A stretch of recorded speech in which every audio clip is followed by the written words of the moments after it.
తిరుగుబాటుదారుల ప్రవేశం. ఇండిగో పిల్లలు. ప్రధానంగా 1978వ సంవత్సరం నుంచి అవనిపైకి ఒక నూతన కోవకు చెందిన పిల్లల రాక ఆరంభమైంది. అయితే తమ 60వ వడిలో ఉన్న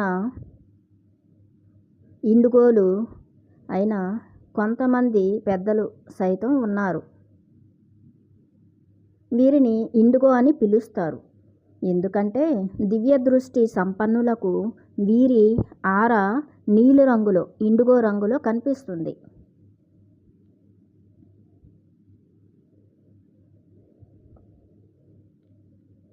మనకు అవసరమైన తిరుగుబాటుదారులు ఈ పిల్లలే అని చెప్తున్నారు. అంటే 1978కి ముందు ఉన్న వాళ్ళంతా కూడాను కండిషనింగ్లో ఉన్నారనమాట. సోషల్ కండిషనింగ్, ఇంకా ఫ్యామిలీ కండిషనింగ్, పెద్దలు, పూర్వీకులు, తరతరాల నుంచి వచ్చిన సాంప్రదాయాలు, ఇంకా వాళ్ళు ఎవరిని కూడా ఎదిరించలేరనమాట. ఇది కరెక్ట్ కాదు, ఇది రైటు, ఇది రాంగ్ అని వాళ్ళు ఎదిరించలేరు. వాళ్ళు మౌనంగా భరించేవాళ్ళు అనమాట. కానీ ఇండిగోలు ఉన్నారు కదా, 1978 నుంచి పుట్టినటువంటి ఈ పిల్లలు తిరుగుబాటుదారులు అనమాట. ప్రతిదాన్ని వాళ్ళు ప్రశ్నిస్తారు. ఇది ఎందుకు ఇలాగే జరగాలి, ఇది రైట్ ఏంటి, రాంగ్ ఏంటి అనేది వాళ్ళు అర్థం చేసుకోగలుగుతారు. ఏది రైట్ ఏది రాంగ్ వాళ్ళకి తెలుస్తుంది అనమాట. ఇలాంటి వాళ్ళు ఉన్నారు. మనకు అవసరమైన తిరుగుబాటుదారులు ఈ పిల్లలే అంటున్నారనమాట. ఈ 1978 నుంచి వచ్చిన వాళ్ళంతా కూడా తిరుగుబాటుదారులు అనమాట. ఈ పురాతనమైనటువంటి ఆ సాంప్రదాయాన్ని అన్నింటినీ కూడా వాటన్ని పాత నమ్మకాల వ్యవస్థల్ని, ఆ వ్యవస్థల్లో ఉన్నటువంటి అన్ని వ్యవస్థల్లో అన్నింటినీ కూడాను బద్దలు కొట్టి కొత్త సమాజాన్ని నిర్మించే వాళ్ళు అనమాట వీళ్ళంతా. సాధారణ పిల్లల కన్నా వీరి DNA ఎంతో ఎక్కువగా ఉత్తేజితమై ఉంటుంది అంటున్నారు. ఈ ఇండిగో పిల్లలు ఉన్నారు కదా, వీళ్ళ యొక్క DNA అంటే మనకి డబుల్ హెలిక్స్ ఉంటుంది కదా, అది కాకుండా వీళ్ళకి 12 స్ట్రాండ్స్ DNA అనేది ఉంటుంది అనమాట. లేదంటే ఇంకొంచెం ఎక్కువ 2 పోగుల DNAతో ఉంటారు 1978 కంటే ముందున్న వాళ్ళు. ఈ ఇండిగోలకు ఏంటంటే ఎక్కువ ఒక 8 పోగులు DNA ఇలా అనమాట యాక్టివేషన్లో ఉంటుందన్నమాట. వీళ్ళు చాలా ఎక్కువగా అంటే 12 స్ట్రాండ్స్ DNAతో ఇలా పుట్టిన వాళ్ళు వీళ్ళంతా కూడా, యాక్టివేషన్లో ఉన్న DNAతో పుట్టిన వాళ్ళు వీళ్ళంతా. అందువలన వాళ్ళు అంత తొందరగా అనారోగ్యానికి గురి కావడం జరగదు. ఈ ఇండిగోలు ఉన్నారంటే అసలు తొందరగా అనారోగ్యాన్ని బారిన పడరనమాట. తొందరగా వాళ్ళకి ఎక్కువ DNA 12 స్ట్రాండ్స్ DNA అనేది యాక్టివేషన్లో ఉంటుంది కాబట్టి వాళ్ళు దేన్నైనా హీలింగ్ చేసుకోగలుగుతారు అనమాట. అనారోగ్యాలను కానీ, మానసిక సమస్యల్ని అన్నింటినీ చక్కగా బ్లాక్స్ అని క్లియర్ చేసుకొని చక్కగా హయ్యర్ అండర్స్టాండింగ్తో ఉంటారు వీళ్ళు. చాలా హీలింగ్, సెల్ఫ్ హీలింగ్ అనేది వాళ్ళకు ఉంటుంది. వాళ్ళు వ్యాధి నిరోధకతను కలిగి ఉంటారు. వాళ్ళకి ఈ DNA 12 స్ట్రాండ్స్ DNA అనేది యాక్టివేషన్లో ఉంటుంది కాబట్టి వ్యాధి నిరోధక శక్తి, ఇమ్యూనిటీ పవర్ అనేది హైగా ఉంటుంది వీళ్ళకి. కానీ వాళ్ళ శరీరాలు ఔషధాలకు ఎంతో నకారాత్మక విధానంలో ప్రతిస్పందిస్తాయి. వీళ్ళకి ఈ మెడిసిన్స్ అనేవి పనిచేయవు అన్నమాట వాళ్ళ బాడీలో. వాళ్ళకి చాలా ఇరిటేషన్గా ఉంటుంది మెడిసిన్స్ వేసుకుంటే. మెడిసిన్స్ మీద వాళ్ళు ఆధారపడాల్సిన అవసరం లేదు ఈ 12 స్ట్రాండ్ DNA యాక్టివేషన్లో ఉన్న వాళ్ళకి, ఈ ఇండిగో పిల్లలకి. కేవలం సాంప్రదాయకమైనది అనే కారణం వలన దేనినైనా అంగీకరించడానికి వాళ్ళు నిరాకరిస్తారు. వీళ్ళు ఏంటంటే తిరుగుబాటుదారులు అనమాట. ఇది సాంప్రదాయం, మన తరతరాల నుంచి వస్తున్నటువంటి ఆచారం, సాంప్రదాయం ఇదంతా అని చెప్పారు అనుకోండి, వాళ్ళు కేర్ చేయరనమాట. దాన్ని నమ్మరు, గుడ్డిగా ఏది నమ్మరు అనమాట. పాత నమ్మకాల వ్యవస్థని వాళ్ళు నమ్మరు అనమాట. ఇప్పుడు సపోజు వీళ్ళు దేన్నైనా సరే, ఇప్పుడు సపోజు జీవహింస అనేది ఉంది. చాలామంది ఏం చేస్తారంటే విలేజెస్ ఎక్కడైనా కానీ జీవహింసలు చేస్తూ ఉంటారు. అమ్మవార్లు పేర్లు చెప్పుకొని ఆ గుడులు కట్టించి అక్కడ బలులు ఇస్తుంటారు, జంతు బలులు ఇస్తూ ఉంటారు కదా. ఆ జంతు బలులు అనేవి వీళ్ళు ఆపుతారు ఇండిగోలు. ఒక జంతువుని, ఒక మేకని, ఒక గొర్రెని, లేదంటే ఒక కోడిని, ఏదైనా ఒక దున్నపోతును కానీ దేన్నైనా బలిస్తే మన ఇల్లు, మన కుటుంబం ప్రశాంతంగా ఉంటుంది, ఆరోగ్యంగా ఉంటుంది, అష్టైశ్వర్యాలతో ఉంటుందని పాత నమ్మకాల వ్యవస్థ కదా. కానీ ఈ ఇండుగోలేమొచ్చి దాన్ని ఒప్పుకోరు. ఒక జంతువుని చంపితే మనం ఎలా హాయిగా ఉంటాం అని చెప్పేసి వీళ్ళు కొత్తగా ఆలోచిస్తారనమాట. ఇంకా అలా సాంప్రదాయాలని, పాత నమ్మకాల వ్యవస్థని, పాత సాంప్రదాయాలను వీళ్ళు అస్సలు ఇష్టపడరు, తిరుగుబాటుదారులు. అదే అడుగుతారనమాట. కేవలం సాంప్రదాయకమైనది అనే కారణం వలన దేనినైనా అంగీకరించడానికి వాళ్ళు నిరాకరిస్తారు అని చెప్తున్నారు. కేవలం అధికారం ఉన్న ఒక వ్యక్తి, ఉదాహరణకు తల్లి లేదా తండ్రి, ఉపాధ్యాయుడు, మతాచార్యుడు, వైద్యుడు మొదలైన వాళ్ళు చెప్పినందువలన దేనినైనా నమ్మాలి అంటే వాళ్ళు నిరాకరిస్తారు అని చెప్తున్నారు. అధికారంలో ఉన్నవాళ్ళు పెద్దవాళ్ళమని, వాళ్ళకొక డిగ్రీలు ఉన్నాయని, వాళ్ళకు డాక్టరేట్ ఉందని, లేదంటే వాళ్ళొక మంచి కేటగిరీలో ఉన్నారని చెప్పేసి హైరార్కీని చూపించుకొని ఎవరైనా సరే వీళ్ళ మీద ఏదైనా సరే పెత్తనం చెలాయించాలనుకుంటే కనుక గుడ్డిగా ఏదైనా వాళ్ళు చెప్తే వీళ్ళు నమ్మరనమాట. ఒక కలెక్టర్ చెప్తే నమ్మాలి, ఒక పిఎం చెప్తే నమ్మాలి, సీఎం చెప్తే నమ్మాలి, లేదా ఒక పెద్ద మత గురువు చెప్తే నమ్మాలని వీళ్ళకి ఇంట్రెస్ట్ ఉండదు.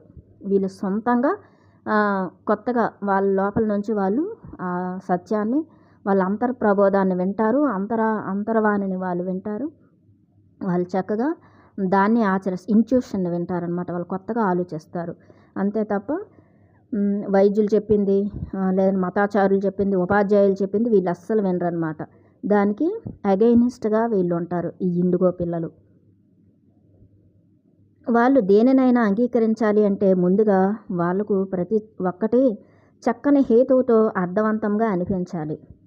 ఈ ఇండిగోలు ఎలాంటి వాళ్ళంటే వాళ్ళకి ఏదైనా సరే వాళ్ళు దేన్నైనా యాక్సెప్ట్ చేయాలంటే ఒక విషయాన్ని వాళ్ళకి చక్కటి హేతువుతో అర్థవంతంగా అనిపించాలి. శాస్త్రీయత అనేది అందులో కనిపించాలి, అర్థవంతంగా ఉండాలి, అది సత్యమై ఉండాలి. అదైతేనే వాళ్ళు వింటారు తప్ప మూఢనమ్మకాలు లేదంటే ఏదో గుడ్డిగా ఏదైనా చెప్తే అది వినడం అనేది జరగదనమాట. శాస్త్రీయత అనేది ఉండాలి. ఇండిగోలకు ఉండే ప్రధాన లక్షణాలు. ఒక ఇండిగో కాని పిల్లవాడికి అంటే ఇండిగో కాని పిల్లవాడికి మధ్య ఉండే అతిపెద్ద వ్యత్యాసం జీవితం పట్ల వారికి ఉండే దృక్పథం. అంటే ఇండిగో అంటే 1978లో పుట్టినటువంటి ఇండిగోలు కాని వాళ్ళకి, మామూలు సాధారణమైన మనిషికి ఇక్కడ తేడా చెప్తున్నారు.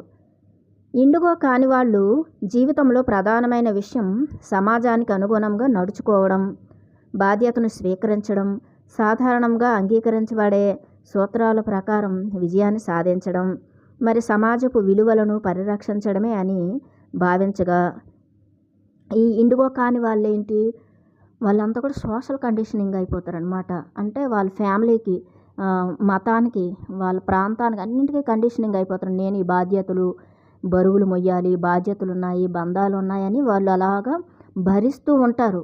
సమాజం చెప్పింది, ఇంట్లో పెద్దలు చెప్పింది, తరతరాల నుంచి వచ్చిన సాంప్రదాయం అన్నింటినీ వాళ్ళ భుజాల మీద మోస్తూ అలాగా వాళ్ళు నలిగిపోతూ ఉంటారు. కానీ ఇండిగోలు ఎలా ఉంటారో చెప్తున్నారు. ఇండిగో మాత్రం జీవితపు ప్రధాన ఉద్దేశ్యం ఆనందంగా ఉండడమే అని నమ్ముతారు. ఈ ఇండిగో వాళ్ళు ఏం చేస్తారంటే జీవిత ప్రధాన ఉద్దేశం ఆనందంగా ఉండాలి.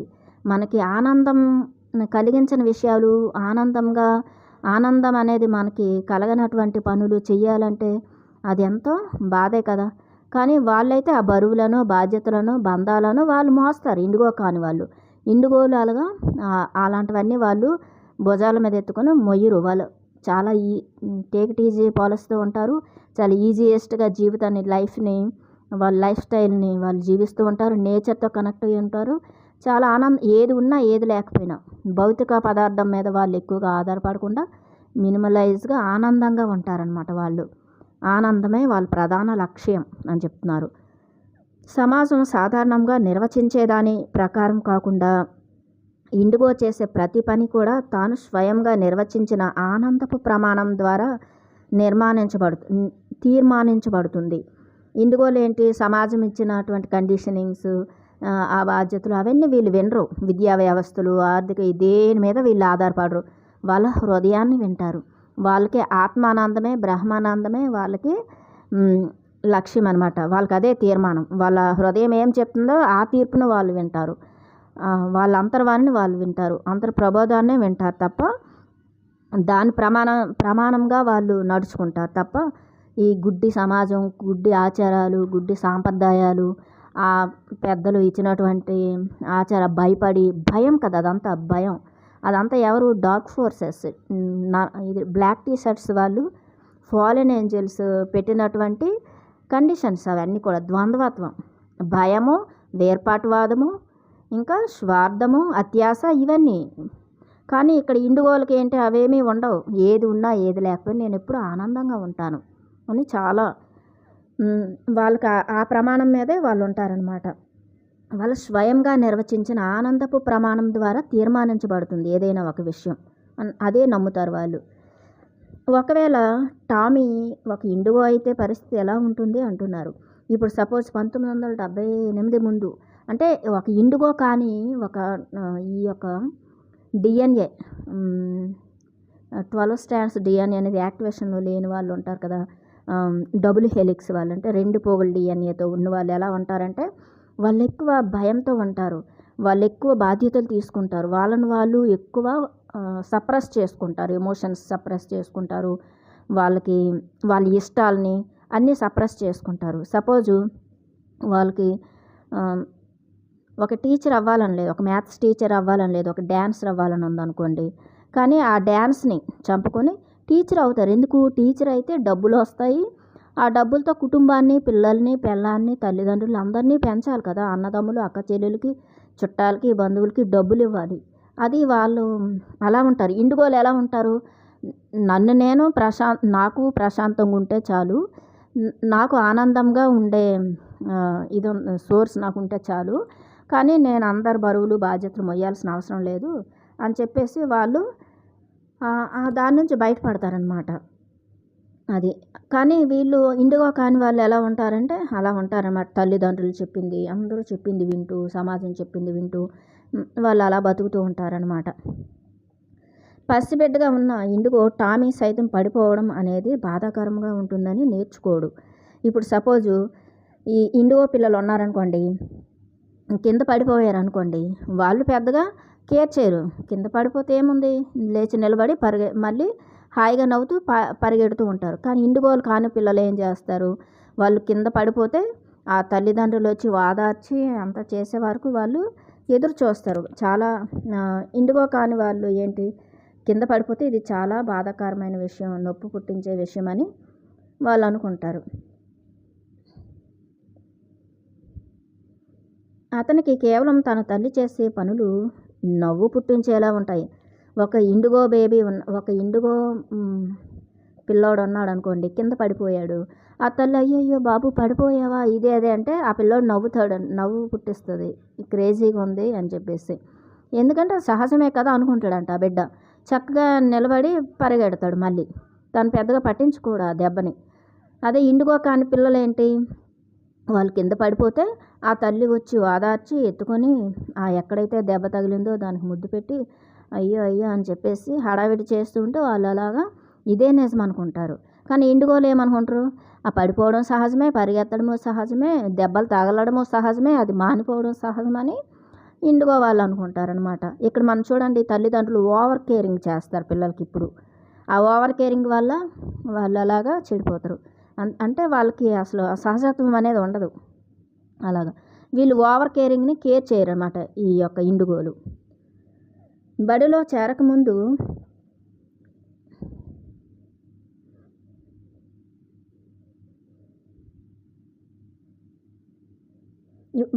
చేరకముందు టామీ తాను చెయ్యాలని అనుకున్నది ఏదైనా చేసేస్తాడు అని చెప్తున్నారు. ఇప్పుడు స్కూల్కి వెళ్ళకముందే ఇప్పుడు ఇండిగోలు కాని వాళ్ళైతే ఏం చేస్తారు, వాళ్ళు అన్నీ చేస్తూ ఉంటారన్నమాట. వాళ్ళు చేయాల్సిందంతా ఎంతటి శిక్ష పడుతుందా అన్నా కానీ టామీ తన ఆలోచన విధానాన్ని మార్చుకోడు. కేవలం అర్థవంతమైన బహుమతి మాత్రమే అతను నూతన ప్రవర్తనను అవలంబించేలా చేయగలదు అని చెప్తున్నారు. ఇప్పుడు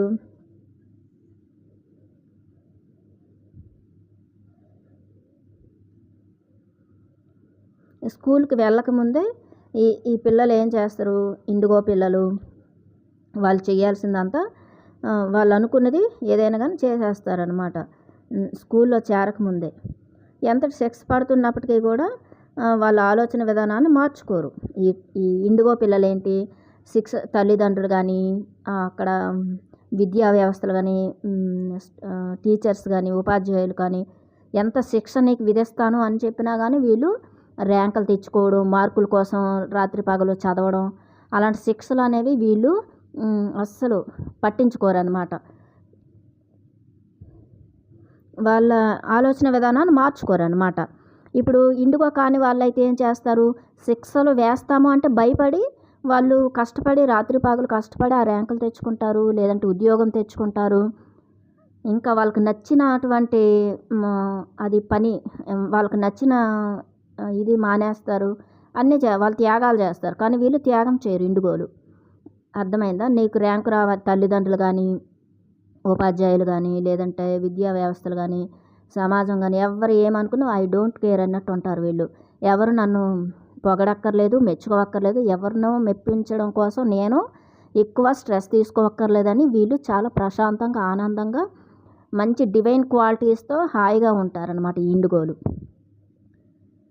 కేవలం అర్థవంతమైన బహుమతి మాత్రమే అతను నూతన ప్రవర్తనను అవలంబించేలా చేయగలదు అంటున్నారనమాట. అర్థవంతమైన బహుమతి వాళ్ళకి నూతనంగా వాళ్ళు ఉండాలి అంటే ఈ ఇండిగోలు అర్థవంతమైన బహుమతి అనేది వాళ్ళకి కావాలి. అంతేగాని శిక్షిస్తాము అనుకుంటే వాళ్ళు శిక్షలకి వాళ్ళు లొంగరనమాట. తల్లిదండ్రులు కానీ ఎవరికైనా భయపడరు. బడిలో ఆ అంశాలు పాఠ్య ప్రణాళికలో తప్పనిసరి భాగంగా ఎందుకు ఉండాలో అతనికి వివరిస్తే కనుక బహుశా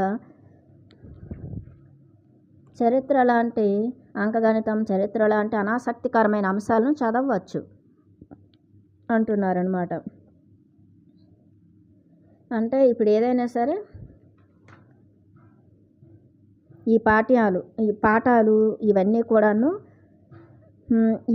వాటి వల్ల ఏం ప్రయోజనం అనేది వాళ్ళకు వివరిస్తేనే వాళ్ళు ఇదంతా కూడా చదువుతారనమాట, ఈ చరిత్రలు అవన్నీ. కానీ ఒకవేళ అతనికి ఆ వివరణ అర్థవంతమైనదిగా అనిపించకపోతే కనుక బడిలో అతను చదువులో ఎంత వెనుకబడిపోయినా కూడా పట్టించుకోడు. ఈ ఇండిగో పిల్లలు ఉన్నారనుకోండి, వాళ్ళు ఎక్కువ అనవసరమైనటువంటి ఓవర్ అంటే ఎక్స్ట్రా నాలెడ్జ్ అనేది వాళ్ళు తీసుకోరు, అవసరం లేదనిపిస్తుంది వాళ్ళకి. ఈ ఏవైనా కానీ వాళ్ళకి జీవిత పాఠాలు వాళ్ళు నేర్చుకుంటారు ఎక్కువగా. ఆనందంగా ఎలా ఉండాలి, సంతోషంగా ఎలా ఉండాలి, సంతృప్తిగా ఎలా ఉండాలి, లేకపోతే ఏది వాళ్ళకి చదవాలనిపిస్తే వాళ్ళు అదే చదువుతారు. అంతే తప్ప ఈ చరిత్రలు ఎప్పుడో ఏవో జరిగిపోయినవి అవన్నీ వాళ్ళు అసలు చదవరు. బడిలో అతను చదువులో ఎంత వెనుకబడిపోయినా కూడా పట్టించుకోడు. అతను ఎంత తెలివైన వాడో అతనికి తెలుసు, ఇండిగోలకి తెలుసు. నాకున్నటువంటి తెలివేంటో నేనేంటో నాకు తెలిస్తే చాలు, అందరికీ నేను తెలియాల్సిన అవసరం లేదని వాళ్ళు అంత దీనిగా ఉంటారనమాట. ఇప్పుడు ఇండిగో కాని వాళ్ళైతే వాళ్ళకి అందరి మెప్పు కావాలి, సమాజం మెప్పు కావాలి, అందరిది కావాలి, అవన్నీ వాళ్ళు ఆశిస్తూ ఉంటారు. ఆశించి వాళ్ళు ఆ పని చేస్తూ ఉంటారు. మరి ర్యాంకులు తెచ్చుకోవడం, నిరూపించుకోవడం ద్వారా ఇతరుల దగ్గర తన తెలివితేటలు నిరూపించుకోవాల్సిన అవసరం అతనికి ఉండదు. ఈ ఇండిగోలకి ర్యాంకులు తెచ్చుకొని అందరి దగ్గర తెలివితేటలు లేకపోతే ఇవన్నీ వాళ్ళకి అవసరం ఉండదు. వాళ్ళు కేర్ చేయరు అనమాట. అలాంటివి అంత ఉండదు. వాళ్ళు ప్రశాంతంగా ఉంటారు, ఎప్పుడు కూడా ఆనందంగా ఉంటారు, ఇన్నర్ జర్నీ చేస్తారు. అతను ఏదో విధంగా నాట్య తరగతులకు ఎలాగైనా హాజరయ్యే మార్గాలను కనుక్కుంటాడు. ఇప్పుడు ఇండిగోలు ఏం చేస్తారు, వాళ్ళకి ఇప్పుడు ఇండిగోలు కాని వాళ్ళైతే వాళ్ళకి నాట్యం అంటే ఇష్టం, మ్యూజిక్ అంటే ఇష్టము, లేదంటే ఏదో ఒక మంచి గేమ్ అంటే ఇష్టం. కానీ వాళ్ళు అవన్నీ త్యాగం చేసి రాత్రి పగలు చదివేసి ర్యాంకులు తెచ్చుకుంటారు. కానీ వీళ్ళు ఇండిగోలు ఏం చేస్తారు, అలా వాళ్ళకి ఇష్టమైనటువంటి పనులేవి వదులుకోరు. ఇష్టమైనటువంటి ఆర్ట్స్ అవి వాళ్ళు ఎలాగైనా సరే టైం తీసుకుని అవి వాళ్ళ ఆటలో అన్నీ ఆడుకుంటూ ఉంటారు హాయిగా. నాట్యాన్ని కూడా అభ్యసించడానికి అతన్ని అనుమతిస్తే తప్ప టామీ అసలు విశ్వవిద్యాలయంలో చేరడానికి నిరాకరిస్తాడు అంటున్నారు. ఈ ఇండిగోలు ఉంటారు కదా, ఇండిగో పిల్లలేంటి, అక్కడ డ్యాన్స్ ఉంటుంది, నాట్యం కూడా ఉంటుంది, లేదంటే గేమ్స్ ఉంటాయి అంటేనే వాళ్ళు అలాంటి యూనివర్సిటీలో అలాంటి స్కూల్స్లో జాయిన్ అవుతారు. ఆటలు లేవు, ఇవేవీ లేవు అంటే అసలు వాళ్ళు ఏ యూనివర్సిటీలో కూడా నిరాకరిస్తారనమాట చేరడానికి. అతని తండ్రి విశ్వవిద్యాలయంలో చేరాలని అతను బలవంతం చేస్తే కనుక అతను విశ్వవిద్యాలయంలో చేరవచ్చు, కానీ తాను చదవాలని అనుకున్న వాటిని మాత్రం అతను చదువుతాడు. ఇక్కడేంటి, ఒక యూనివర్సిటీలోకి వెళ్తాడు కానీ వాడు చదవాలనుకున్నది మాత్రమే చదువుతాడు. చదవాలనిపించకపోతే అది చదవడు అంతే. విశ్వవిద్యాలయంలో కొన్నేళ్ళు చదివిన తర్వాత నాట్య కళా సంస్థ నిర్వాహకుడితో ఇండిగో ఒక ఒప్పందం చేసుకుంటాడు. ఒక నర్తకుడిగా సంస్థలో పాలు పంచుకోవడానికి అనుమతించినందుకు బదులుగా అతను నాట్య కళా సంస్థలో అన్ని రకాల పనులు చేస్తాడు. ఆ నాట్య కళా సంస్థ ప్రదర్శనలు ఇవ్వడానికి పర్యటనకు వెళ్ళినప్పుడు ఆ విశ్వవిద్యాలయ విద్యను మధ్యలోనే వదిలేసి వెళ్ళిపోతాడు అని చెప్తున్నారు. ఇప్పుడు ఒక నాట్యం అంటే నాట్య కళాశాలలో వాడు ఎంతో నేర్చుకుంటాడు ఆ సంస్థలో. నేర్చుకున్న తర్వాత వాళ్ళు అది ఎత్తేసారనుకోండి మధ్యలోనే, ఆ సంస్థ వాళ్ళు కేర్ చేయడు. అందులో ఎంతవరకు నేర్చుకున్నాడో ఆ విద్యను నేర్చుకుని చక్కగా హాయిగానే ఉంటాడు. మధ్యలో కూడా వదిలేస్తాడు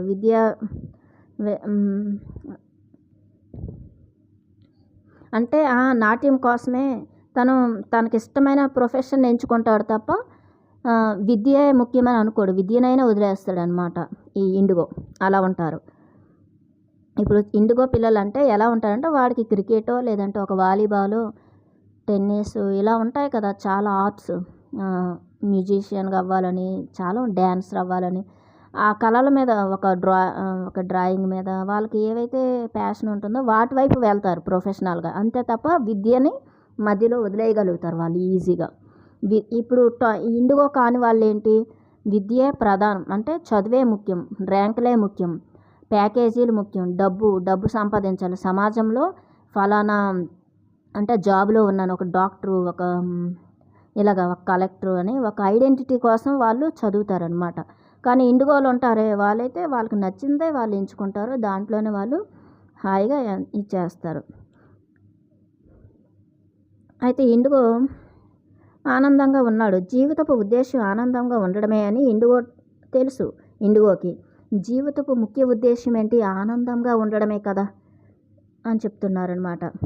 నాట్యం చేస్తూ ఆనందంగా ఉండడానికి విశ్వవిద్యాలయాన్ని మధ్యలోనే వదిలి వెళ్ళాల్సి వస్తే కనుక అదే జరుగుతుంది.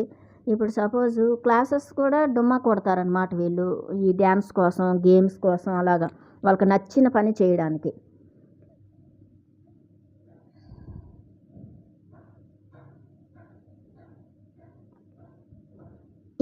ఈ ఇండిగోలు విశ్వవిద్యాలయ విద్యను పూర్తి చేసి పట్టభద్రులై ఒక ఉద్యోగాన్ని పొందాలని నిర్ణయించుకుంటే అతను ఆ ఉద్యోగంలో ఎక్కువ కాలం సాగడు. తాను అనారోగ్యం పాలయ్యేంత ఎక్కువ ఒత్తిడిని తనపై తాను కల్పించుకోవాల్సిన అవసరం ఇండిగోకి కనిపించదు. ఇప్పుడు సపోజు ఒక ఉద్యోగం చేస్తూ ఉన్నప్పుడు అక్కడ ఎక్కువ స్ట్రెస్ ఉంది, ప్రెజర్ ఉంది, అక్కడ ఎక్కువ టెన్షన్ ఉంటుంది, అక్కడ ఆనందం లేదు, సంతోషం లేదు, సుఖం లేదు, నిద్ర లేదు, ఎక్కువ వర్క్ చేయాల్సి వస్తుంది, వర్క్ బర్డెన్ అనేది ఎక్కువ ఉంది, నిద్ర పట్టట్లేదు, హెడేక్ వస్తుంది. ఇవన్నీ ఎక్కువ అనారోగ్యం పాలైపోతూ ఆ ఉద్యోగం చేస్తూ సమాజం కోసం, కుటుంబం కోసం, లేదంటే ఇలాగనమాట అలా చేసుకుంటూ అనారోగ్యం పాలైపోయి నిద్ర లేకుండా ఉండరు అనమాట. వీళ్ళు ఒత్తిడిని భరించరు ఇండిగోలు. అవసరమైతే ఆ ఉద్యోగం వదిలేస్తారనమాట ఆనందంగా ఉండడానికి, సంతోషంగా ఉండడానికి. ఈజియెస్ట్గా ఉంటుంది. వాళ్ళు ప్రతిదాన్ని వదిలేసి వాళ్ళు ప్రశాంతంగా ఉంటారు. ఏదైనా సరే, ఒక జాబ్ కావచ్చు, ఏదైనా సరే వాళ్ళు ఈజీగా వదిలేస్తారనమాట. అదంతా భరించలేరు ఆ బర్డెన్ని. ఇప్పుడు సపోజ్ మనకి ఉద్యోగాలు చేస్తూ ఉంటారు అందరూ, ఎంత స్ట్రెస్, ప్రెజర్లు, హెడేక్లు, నిద్రలేములు, ఆ టైంకి తినరు, ఎంతెంతో ప్రెజర్ పడిపోతూ ఉంటారనమాట. ఎందుకు? డబ్బు కోసం. ఆ డబ్బుతో ఏం కొనుక్కుంటారు? ఇంటికి వస్తువులు కొనుక్కుంటారు కదా, టీవీలు, పెద్ద పెద్ద టీవీలు, లగ్జరీ హౌసు, లగ్జరీ థింగ్స్ అన్నీ కొనుక్కుంటారు. కానీ వాటిని అనుభవించడానికి వాళ్ళకి అనారోగ్యాలు, సుఖం ఉండదు కదా, ఆరోగ్యమే మహాభాగ్యం కదా అన్నట్టు ఉంటాడు ఇండిగో అని చెప్తున్నారు. జీవితపు ఉద్దేశం ఆనందంగా ఉండడమే అని ఆ ఇండిగోకు తెలుసు. ఆనందంగా ఉండడం కోసం నెల క్రమబద్ధంగా వచ్చే జీతాన్ని వదిలేసుకోవడంలో ఇండిగోకి ఏ సమస్య లేదు అని చెప్తున్నారు. ఇప్పుడు ఇండిగో కాని వాళ్ళైతే అమ్మో ఎంత లక్షల జీతం వస్తుంది, ఇది వదిలేయాలా అనుకుంటారు. కానీ ఇండిగోలు ఎన్ని లక్షల జీతం వచ్చినా అది వదిలేస్తే మనశ్శాంతిగా, శాంతి కోసం, పీస్ కోసం, ప్రశాంతత కోసం వాళ్ళు ఎంతోమందిని మనం ఇప్పుడు చూస్తూ ఉన్నాం యూట్యూబ్లో.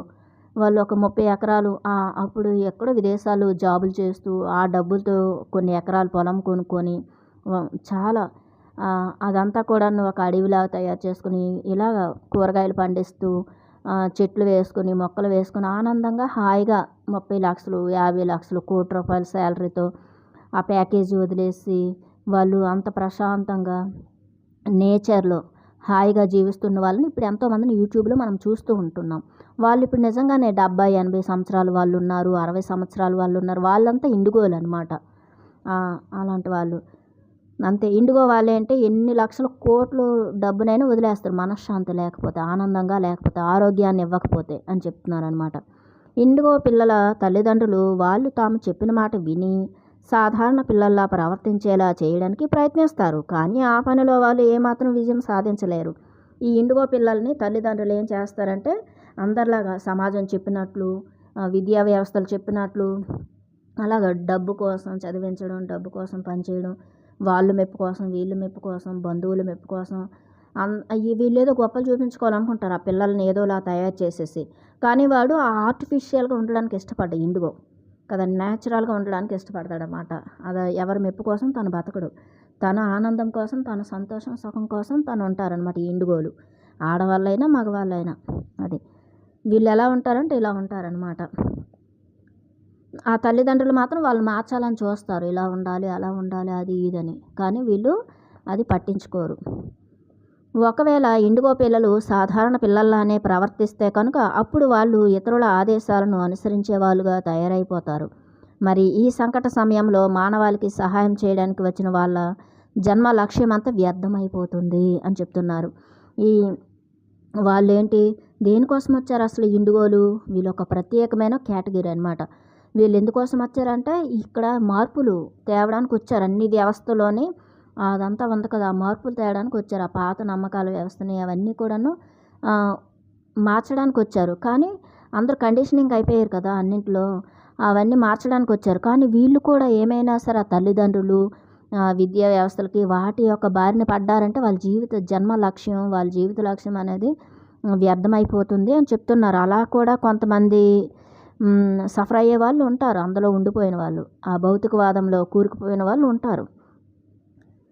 ఇండిగోలు బహుళ తలాలతో అనుసంధానం ఉన్న మానవులు. అంటే మల్టీ డైమెన్షనల్ హ్యూమన్స్ అన్నమాట వీళ్ళు.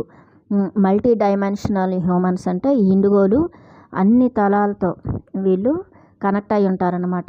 పూర్తిగా 3వ తలంలోనే ఉనికిని కలిగి ఉండే సామాన్య మానవులతో వ్యవహరించడం వాళ్ళకు కొన్నిసార్లు కష్టమైపోతుంది. ఈ ఇండిగోలకి ఈ 3వ తలం వాళ్ళంటే ఈ సోషల్ కండిషనింగ్లో ఉన్నవాళ్ళు, ఈ పాత నమ్మకాల వ్యవస్థలో ఉన్నోళ్ళు, ఈ సాంప్రదాయాలు ఇదంతా దీంట్లో ఉండిపోయిన వాళ్ళతోనే కొంచెం కష్టం వాళ్ళకి. వాళ్ళు ఏ రంగంలో ఉన్నా వాళ్ళు కొంచెం వాళ్ళతోనే వాళ్ళ చేదస్తాన్ని భరించాల్సి వస్తుందన్నమాట. అలాగా ఇప్పుడు సపోజ్ భార్యాభర్తల మధ్య ఒకరు న్యూ ఏజ్ ఉంటారు, ఒకళ్ళేమో ఓల్డ్ పాత నమ్మకాల వ్యవస్థలో ఉంటారు.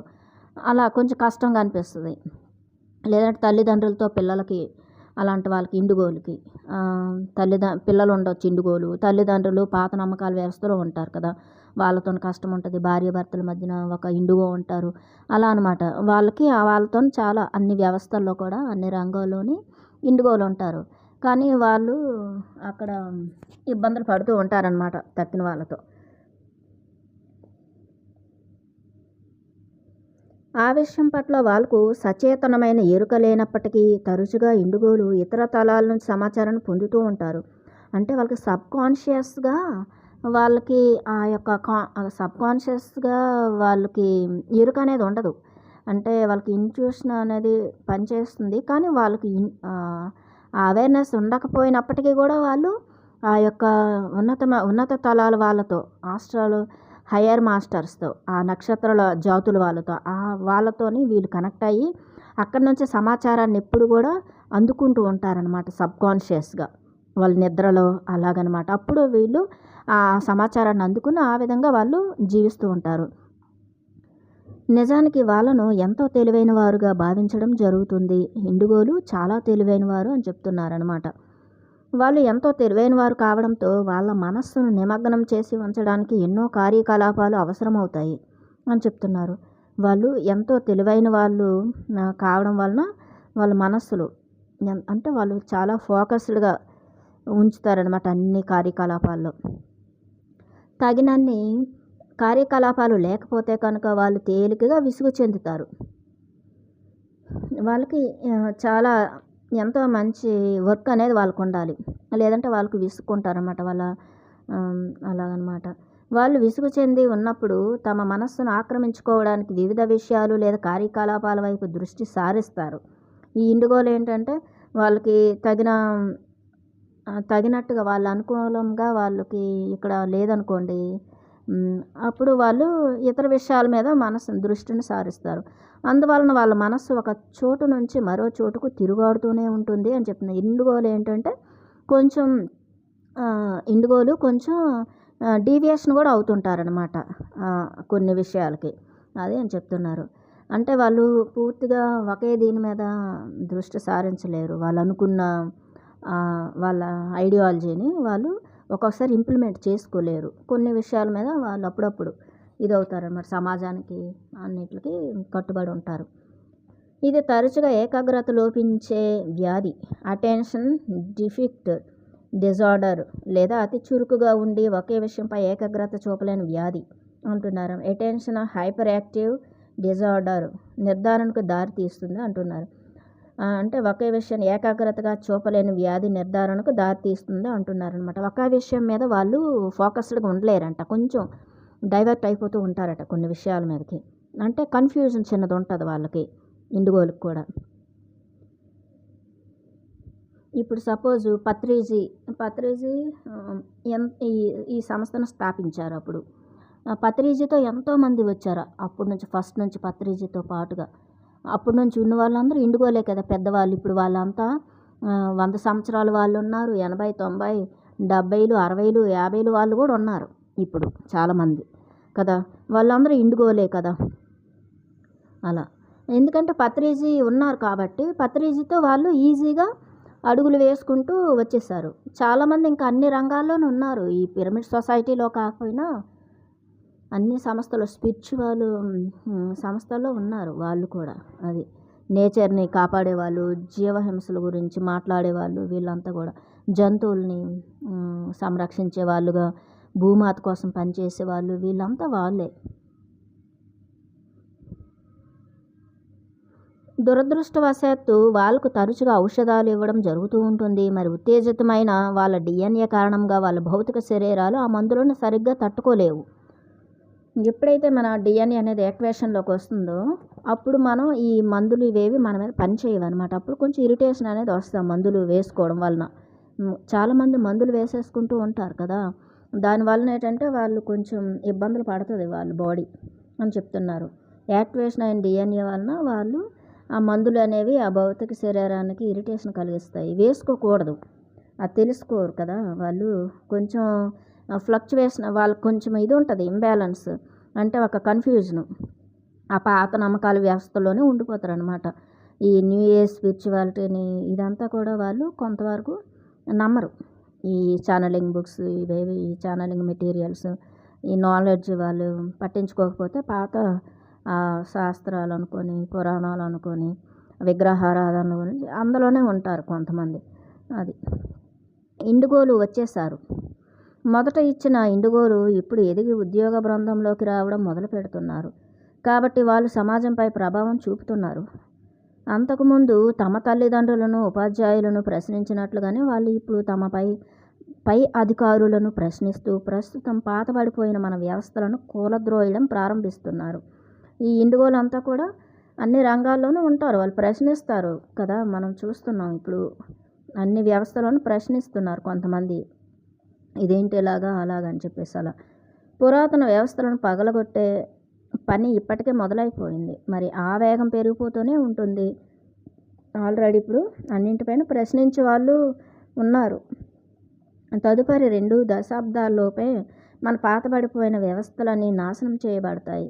ఆ తర్వాత మనం ఏం చేస్తాం అంటున్నారు. అంటే తర్వాత కొన్ని సంవత్సరాలకి ఇవన్నీ కూడా నాశనం అయిపోతాయి కదా. అప్పుడు ఏం చేస్తారు అంటున్నారనమాట. అంటే ఇప్పటికి అన్నీ కూడాను పాత నమ్మకాల వ్యవస్థలు, ఈ పాత వ్యవస్థలన్నీ కూడా కూలిపోతున్నాయి కదా! తర్వాత ఏం చేస్తారు అంటున్నారు.